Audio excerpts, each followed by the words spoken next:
1907, Baltimore, Maryland. The Orphans Halloween Parade. Children who died in a flu outbreak are said to march unseen each year. It was the fall of 1907 in Baltimore, Maryland. The city was still reeling from a deadly influenza outbreak that swept through crowded neighborhoods, striking hardest at the orphanages where children huddled together for warmth and care. In a matter of weeks, dozens were gone.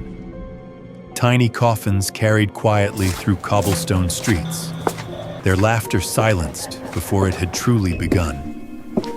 The orphans had been promised a Halloween parade that year, a chance to wear paper masks and march proudly with the other children of the city. But instead of costumes and candy, the air filled with mourning.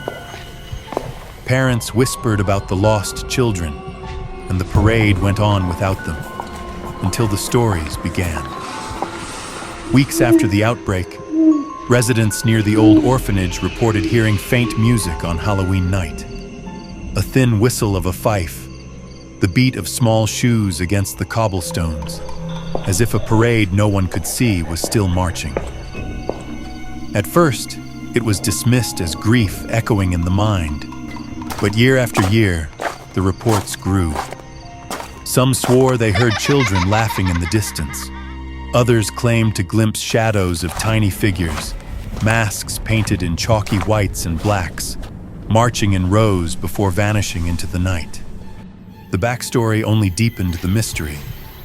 The orphanage records showed that not all of the children had been given proper burials.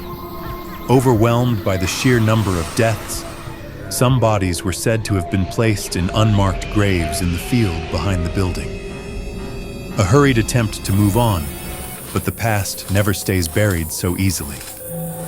By the 1920s, local police responding to calls on Halloween night told of seeing figures darting across the streets, only to find nothing there. Shopkeepers swore they'd hear tapping on their windows, child-sized hands smudging the glass when no one was outside. And in later years, when the old orphanage was torn down, construction crews reported tools going missing, laughter in empty halls, and phantom footsteps crossing dusty floors. The twist lies not just in the sightings, but in what people began to notice. The parade always ended the same way. Witnesses said the ghostly children would march toward the old burial ground behind the orphanage. Lanterns would dim, footsteps would fade, and the night would fall quiet again. It was as if they were retracing the parade they had been promised, but never lived to see, returning each Halloween to complete the march. To this day, Baltimore locals avoid the site on October 31st. Some say the laughter is sweet, almost joyful. Others insist it's laced with sorrow, the sound of children who never grew up, forever marching in costumes of dust and shadow.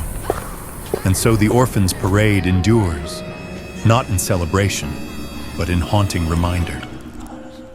A Halloween tradition no one dares to join, but everyone feels when the night grows still.